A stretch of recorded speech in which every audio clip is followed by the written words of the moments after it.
به نام خدا، در این ویدیو می‌خوایم معرفی کنیم یکی از محصولات شرکت بهینه پرتو زمین به نام سیتی ایمیج کوالیتی فانتوم یا فانتوم کنترل کیفی تصویر سیتی که جزو یکی از محصولات در واقع شرکت هست که خب شرکت محصولات متنوعی داره که هر کدوم رو ما بعداً جداگانه ویدیوهای جداگانه توضیح میدیم خدمتتون. فعلا در مورد فانتوم کیفیت تصویر سیتی اسکن، نه فانتوم دوزیمتری بلکه فانتوم کیفیت تصویر سیتی اسکن صحبت می‌کنیم که اینم تصویرش هست که خب حالا دو تا تراز داره که برای تراز کردن به صورت افقی عمودی و پایه‌هایی که داره که به صورت در واقع استیبل روی تخت سیتی قرار داده میشه و یک اسکن توش انجام میشه و بعد روی تصویر اسکن به اضافه در واقع دستورکاری که خدمتتون میدیم همراه با این فانتوم میتونید در واقع آزمایشات مختلف انجام بدید. اولی صحت عدد سیتی هست که خب میاد و میبینید که روی این تصویر حالا به هر حال با استفاده از ابزار سیستم پکس یا حالا هم افزاری که این تصویر رو باز کردید میتونید به هر حال مثلا راست کلیک کنید روی سیستم و یک آر آی بکشید و به قول معروف ببینید که مواد مختلفی که اینجا هست چه عدد سیتی داره و بسته به دستورکار این تست‌های مختلف انجام میده که شامل آب مقطر هوا هست به اضافه 6 تا ماده دیگه از جمله تفلون و چیزای دیگه که توی اسلاید من دیگه اینها رو کشیدم و گذاشتم.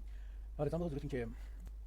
ماجرای بعدی در مورد صحت ضخامت اسلایس هست که همونطور که می‌بینید خب یه نقاط روشنی اینجا می‌بینید که این مقطع اون سیم هایی هست که 4 تا سیم بوده هر کدوم با 23 درجه زاویه قرار داده شده که روی دستورکار نوشته شده که اینها در واقع چون زاویه 23 درجه هست در واقع افتادی چه مش بعد نتیجه ضخامت اسلایس رو به دست میاریم و ببینیم آیا حتی قابل قبول هست یا نه. ممکنه ضخامت اسلایس که ما رو دستگاه گذاشتیم 5 میل باشه اما ضخامت واقعی بیش از این باشه که اینجا با استفاده از این ماژول ما میتونیم متوجه بشیم. ماژول بعدی که میتونیم باش اندازه‌گیری انجام بدیم ماژولی هست که برای یک نقطه‌ای هست بازم اینجا نقطه روشنی می‌بینید که این رو میتونیم پی اس اف رو اندازه‌گیری کنیم و اینجا ما یک در واقع لبه یا یک خط داریم که میتونیم ای اس اف و ال اس اف و همچنین ام تی اف رو با مجموعه اینا با فرمولایی که هست و دستورکاری که هست در واقع به دست بیاریم. این هم در واقع یکی از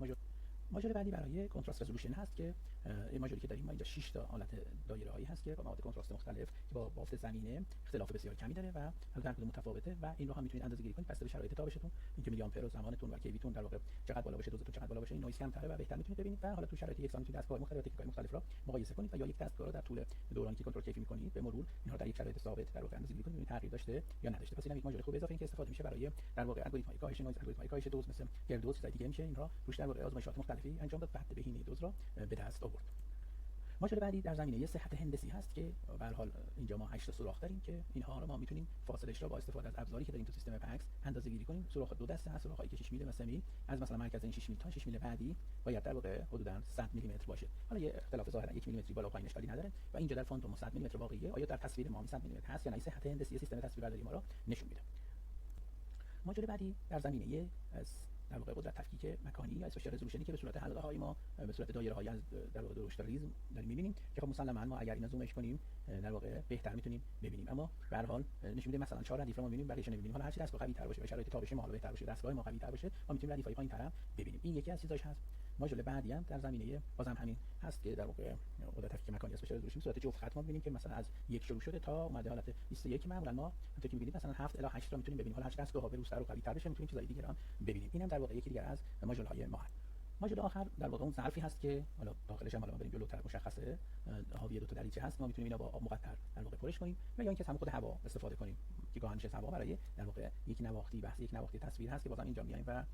میایم مثلا حالت با دستورالعملی که داریم جاهای مختلف ببینیم که اختلافشون چقدر هست در مرکز در پیرامون و ببینیم که این اختلافات قابل قبول هست یا نه. این به هر حال توضیحی بود که در خدمتتون گفتیم در مورد فانتوم کیفیت تصویر سیتی که این تست اعتبار سنجش هم انجام شده در مقایسه با فانتوم آمریکایی فانتوم اروپایی و پروانه تولید و ایزوش هم گرفته شده و در واقع با قیمت حداقل 1/4 قیمت نمونه خارجی به فروش میرسه. خیلی ممنون از توجه شما. برای اطلاعات بیشتر از سایت ما بهینه‌پرتو.ir میتونید استفاده کنید.